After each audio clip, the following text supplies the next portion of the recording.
Halo, selamat pagi. Perkenalkan saya Alandani Sembiring. Saya guru PPKN Anda. Meski mungkin kita belum pernah bertatap muka, tapi saya harap semangat kita harus tetap sama seperti bertatap muka.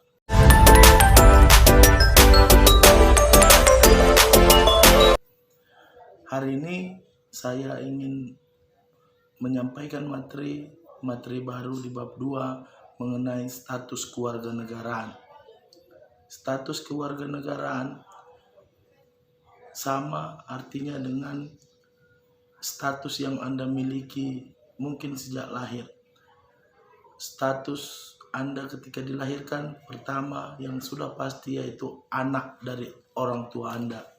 Maka begitu Anda memiliki status sebagai anak, Anda akan memiliki hak dan kewajiban yang baru.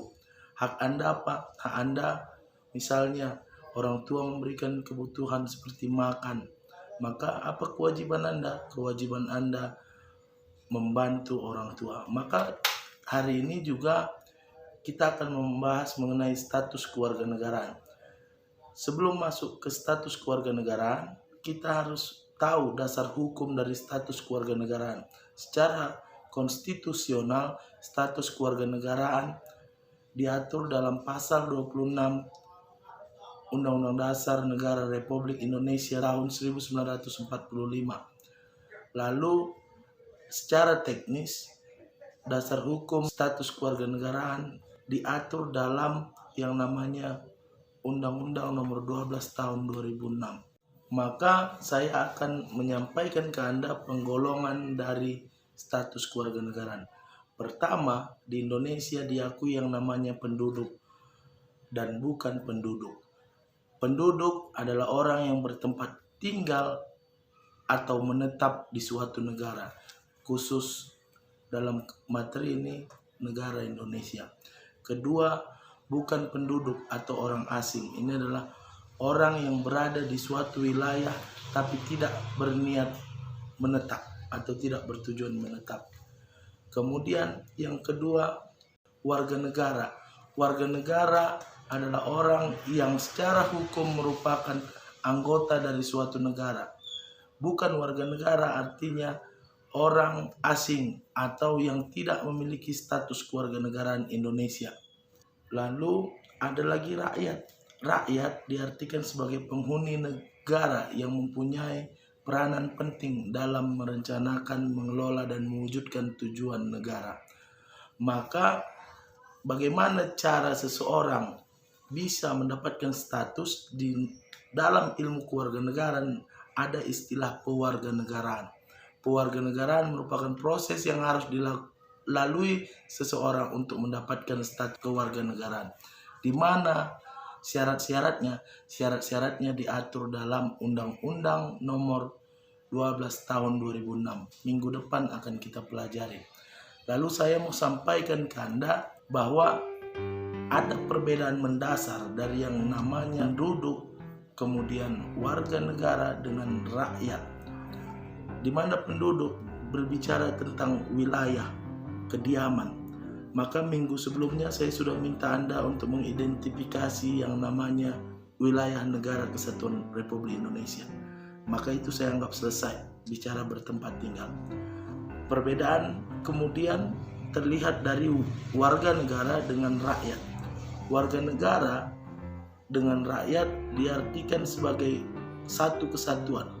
Kalaulah warga negara itu diartikan sebagai kata umum, maka rakyat diartikan sebagai kata khusus. Sama seperti sayur itu kata umum. Kemudian kangkung itu kata khusus. Apa perbedaannya? Perbedaannya, warga negara diartikan sebagai semua yang menurut Undang-Undang Nomor 12 Tahun 2006 di buku Anda bisa Anda lihat, langsung otomatis mendapatkan status warga negara. Tapi rakyat ada syaratnya. Syaratnya apa? Syaratnya harus memiliki KTP, berarti rentan usianya dari 18 sampai akhir hayat. Lalu apa rupanya faktor utama maka rakyat itu bisa jadi penentu suatu negara. Faktor utamanya, apabila ada pemilihan umum maka hanya rakyat Indonesia yang bisa melakukan pemilihan umum. Status Anda sekarang tidaklah rakyat melainkan warga negara, karena demi hukum Anda belum memiliki KTP. Maka terakhir saya mau sampaikan ke Anda, saya mau tambahi lagi status Anda selain jadi siswa saya mau tambahi status Anda sebagai adik saya. Maka sebaik-baiknya abang ingin adiknya lebih baik. Sejahat-jahatnya abang tak pernah mau adiknya lebih jahat dari abang. Maka saya lihat dalam perjalanan waktu banyak yang masih ketinggalan materi, banyak yang masih ketinggalan tugas. Saya mau Anda pedomani kisah hidup Nelson Mandela, di mana Nelson Mandela yang merupakan tokoh dunia yang memperjuangkan apartheid atau pembedaan kulit bisa mendapatkan gelar sarjana dari balik penjara. Bagaimana caranya? Nelson Mandela ikut daring, ikut belajar jarak jauh. Dia lulusan dari Universitas London. Nelson Mandela, bagaimana proses kuliahnya? Anda boleh lihat biografinya. Dia lengkapi tugas-tugasnya itu dengan buku agenda kecil. Anda sekarang dimudahkan dengan internet, maka jangan rubah atau jangan kecewakan orang tua Anda. Jangan rubah tujuan Anda. Apabila Anda memiliki paket, ingat status Anda sebagai pelajar, Anda kerjakan tugas Anda. Jangan gunakan paket tersebut. Jangan gunakan misalnya dukungan dari orang tua Anda untuk yang namanya bermain game online, atau mungkin menonton film, atau mungkin melakukan hal-hal yang tidak menunjang karir ataupun masa depan Anda.